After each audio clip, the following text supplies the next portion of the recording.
Welcome back again, everyone.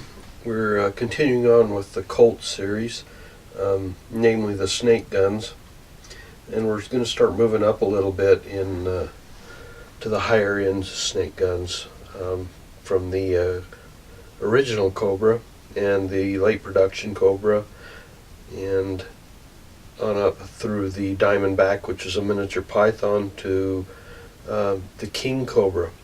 It really has nothing to do with the original Cobra, the aluminum framed Cobra.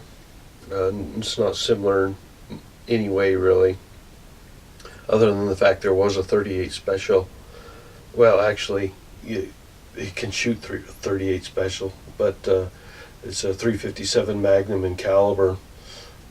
This gun is one of the later snake guns, developed very late in Colt's snake gun history.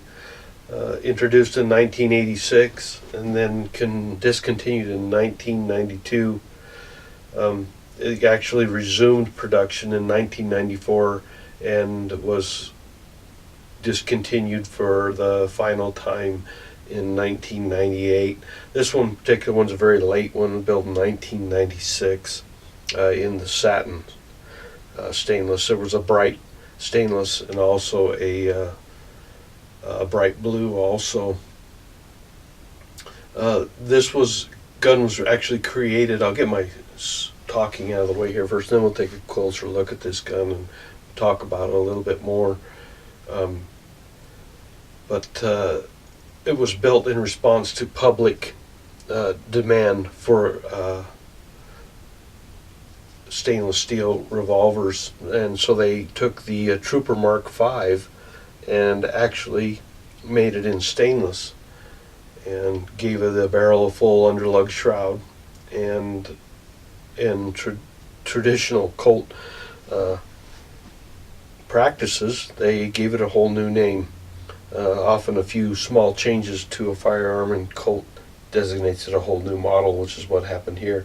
And this became one of more snake gun. They were in the habit of naming some of their guns snake guns, most of their guns snake guns at this point in time. It was actually introduced as a stainless gun before it was introduced as a blued gun, and was the first time that the new model revolver was introduced that way. It's a very strong, rugged revolver. You can tell by looking at it. Designed for unlimited use with Magnum ammunition. It's just a massively large, heavy gun, particularly when you get in these longer barrels. The 8-inch barrel would be just overwhelmingly nose heavy and large. The 6-inch is my limit, which is what this one is, as I said. It was originally had the Packmeyer gripper type grips, or this one came with the Packmeyer Overmolded Grips, the slip-on style with the screw in the bottom of the butt. And I put these wooden grips on. I prefer wooden grips on my guns. It's no harm, no foul to this gun to have these. I believe they're Altamont grips on it.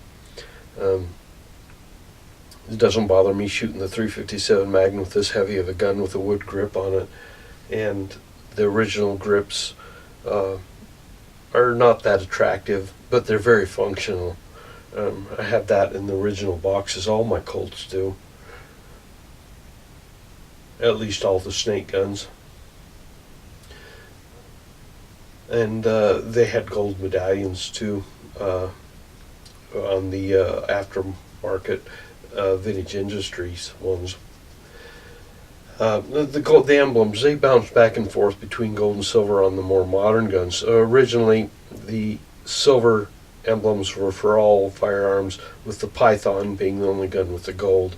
But later on, they bounced back and forth, and there was an anniversary, 150th anniversary emblem, and then that emblem carried on, and I actually have a gun with that carry-on emblem. It's called the Heavy Horse, or the Big Head Horse. There's lots of names for it, and you'll see the difference in that. But then, of course, gold and silver became interchangeable, pretty much as what the manufacturer pulled out of the box when he was building the gun. There was a version called the Enhanced King Cobra. It had a larger cylinder release, recessed muzzle. At one time, point in time, they also were all drilled for scope mounts, I believe, if I'm not mixing that up with another firearm. I have to search my memory. Like I said, don't take everything I say for absolutes, because I'm not the strictest Colt collector. It's just one of the guns I enjoy collecting. Well, let's take a quick look at this gun. Throw my notes down here. I've already stumbled enough on that. And you can see it has a white outline, red ramp front sight, typical of the Cobras, Colt King Cobras. Full underlugged barrel. This is absolutely not hollowed. You see we've gone away from the python type front end crown to a recessed crown. Does not have a python action in it. Has the trooper type of action, which if you open them up is a little bit different. See the beautiful way Colt rebates their cylinders. Very high quality firearms. Again, I'm only wearing gloves for fingerprint reasons, so I don't have to clean it before I put it back away. Exceptionally good action on these, typical of all Colts. Not quite as smooth as a python, I would suspect, but to the average shooter, are you going to really be able to tell that difference? I don't know. We can see it does not have the firing pin is not on the hammer. It does have a transfer bar in it now.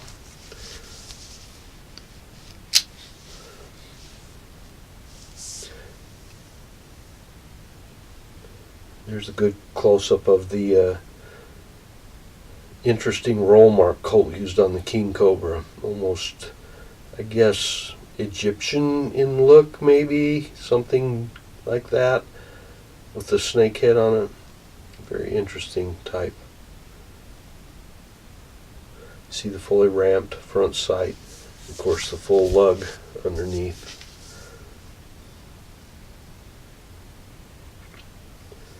.357 Magnum.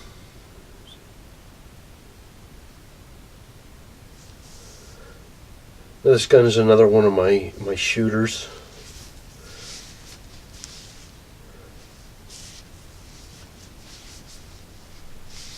Did not come to me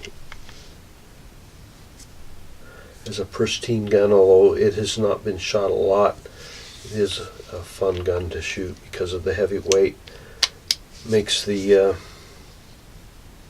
recoil on it very mild in spite of the .357 Magnum cartridge. It'll talk to you and you'll feel it, unless you're extremely recoil sensitive. A pleasant firearm to shoot. So there's a quick look at, and it's a little bit of information, hopefully it's all correct, of the Colt King Cobra. The next step up in the snake guns. And we've got a couple more snake guns yet to go, and we'll continue that on in the Colt series. So once again, thanks for watching.